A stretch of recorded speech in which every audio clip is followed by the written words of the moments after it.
মানুষের support and ভালোবাসার কারণেই কিন্তু আমি এটা জিতেছি। সবার হয়ে আমি আসলে এটা জিতেছি। টিঙ্কার হাসানের প্রতি আমি আসলে অনেক কৃতজ্ঞ। আমি ছাড়া আসলে ক্যারেক্টারটা হবে না। আমি আসলে সংবাদে এখন বেশি বিশ্বাসী না, কিন্তু সস্তা হয়ে গেছে আমি যেটা বলবো। তখন আমি চিন্তা করলাম যে না, আসলে সংবাদ দিয়ে তো অনেক কিছু হয় না, তো যার কোনো আসলে ফলোয়ারই নেই। তারও সিনেমা অনেক বেশি সুপারহিট হয়েছে, কোনো কিছুর ভিউ দিয়ে আসলে কোনো কিছু হয় না।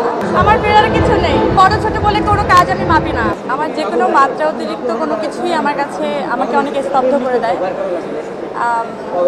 আমি আসলে তখন কথা বলতে পারি না মানে আমার অনুভূতিটা আসলে ব্যক্ত করতে পারি না, আমি বোঝাতে পারি না যে আমার মধ্যে কী হচ্ছে। কিন্তু আমি এটা বিশ্বাস করি যে যে জন্যে এই অ্যাওয়ার্ডটা আমার হাতে, যাদের জন্য এই অ্যাওয়ার্ডটা আমার হাতে, তারা আসলে আমার এই অনুভূতিটা ঠিকই বুঝে নেবেন। কারণ এত মানুষের সাপোর্ট অ্যান্ড ভালোবাসার কারণেই কিন্তু আমি এটা জিতেছি। এই যেটা আমার না, শুধু সবার হয়ে আমি আসলে এটা জিতেছি। Thank you my team, my director Anam Biswas, এবং যিনি আমাকে খুব বিশ্বাস করে এই ক্যারেক্টারটা লিখেছিলেন, সুপ্তি ক্যারেক্টারটা। টিঙ্কার হাসানের প্রতি আমি আসলে অনেক কৃতজ্ঞ। তিনি একমাত্র বেঁকে বসেছিলেন যে আমি ছাড়া আসলে ক্যারেক্টারটা হবে না, এবং এই জার্নিটা ছিল আমার তখন এমন ছিল যে আমি শুটিংয়ে তখনও ফিরিনি, কাজে একদম পুরোপুরি মনোনিবেশ করতে পারিনি। তখন সময় ডিসিশন ছিল যে না, পুরো একটা বছর ওনারা আমার জন্য আসলে সবাই, পুরো টিম, হইচই বাংলাদেশ এবং বাংলাদেশের এই টিমটা সবাই আসলে ওয়েট করছিল আমার জন্য, যে আমি যখনই আসলে ক্যারেক্টারটার জন্য রেডি করবো শুটিংয়ের জন্য, তখন এই শুটিংটা হবে। তো আমার কাছে মনে হচ্ছিলো যে এটা আসলে খালি। কিন্তু না, একটা বছর পরে আমি যখন দেখলাম আসলেই এই প্রজেক্টটা হচ্ছে না, শুধু আমার জন্য আটকে আছে, তখন আমার মনে হলো না, আমি নিজেকে নিজে বললাম করি, জাস্ট ডু ইট, আর কোনো কিছু ভেবো না। অ্যান্ড তারপরে তো এটা আপনারা জিতিয়ে দিলেন। এরকম অসংখ্য ভালোবাসা আপনাদের কাছ থেকে আমি পেয়েছি। এরকম ভালোবাসা পেলে তো আসলে আমি আপনাদের ভালো সুন্দর সুন্দর কাজ উপহার দিতে চাই।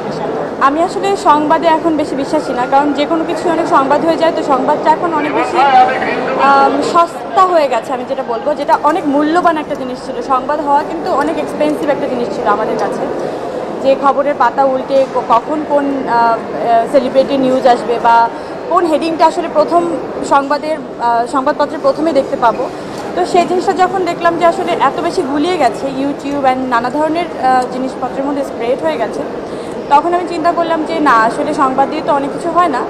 যেমন আমার এত মিলিয়ন ফলোয়ার, সবাই তো আসলে হুমড়ি খেয়ে টিকিট কেটে যাচ্ছে না। তো এমনও আছে যার কোনো আসলে ফলোয়ারই নেই, তারও সিনেমা অনেক বেশি সুপারহিট হয়েছে, এরকমও নজির আছে। সো ফলোয়ার দিয়ে আসলে জিনিসপত্র কী হয়, ওই সংবাদ জিনিসটা হয়। কিন্তু আসলে আমি যেটা চাচ্ছি যে এই মুহূর্তে যেটা আমি বিশ্বাস করি একজন দর্শক হিসেবে, যদি আপনি ঠিকঠাক মতো কাজটা আসলে পৌঁছে দিতে পারেন মানুষের কাছে, মানুষের দুয়ারে, ওইটা আসলে খুব ইম্পর্টেন্ট। মানে কোনো কিছুর ভিউ দিয়ে আসলে কোনো কিছু হয় না। এবং আমি দেখেছি যে রঙিলা কিতাব মানুষ এত সুন্দরভাবে রিসিভ করেছে, 16 মিলিয়ন ফলোয়ারের মধ্যে আমার মনে হয় 16 মিলিয়নই দেখে ফেলেছে। তো এইটা আমার কাছে অনেক বেশি লাকি আমি ফিল করি। আবার মাঝে মাঝে মনে হয় যে এইসব দুঃসংবাদ অনেক বেশি সবাই অ্যাভয়েড করে যায়। আমার জন্য অনেক বেশি সবার আশীর্বাদ কেন থাকে আমি জানি না, আমি অনেক ব্লেসড। তো আমি এখন আসলে হুটহাট করে কাজের সংবাদ কখনো দিতে চাই না, আমি কাজটা শেষ করতে চাই, এবং যখন কাজটা দাঁড় গোড়ায় পৌঁছাবে মানুষের কাছে, তখনই মানুষকে নক করতে চাই যে এই কাজটা আমি রেডি করেছি আপনাদের জন্য। আমি যে কাজের জন্য যখন যেখানে থাকতে চাই ওটাতেই ফোকাস দিতে চাই। আমার প্রেরণার কিছু নেই, তো আমার কোন কাজ আপনারা রিসিভ করবেন সেটাই আমার জন্য অনেক বড় কাজ হবে। আমার বড় ছোট বলে কোনো কাজ আমি মাপি না, যে কাজ আপনারা দর্শকরা অনেক বড় করে রিসিভ করবেন ওটা আমার জন্য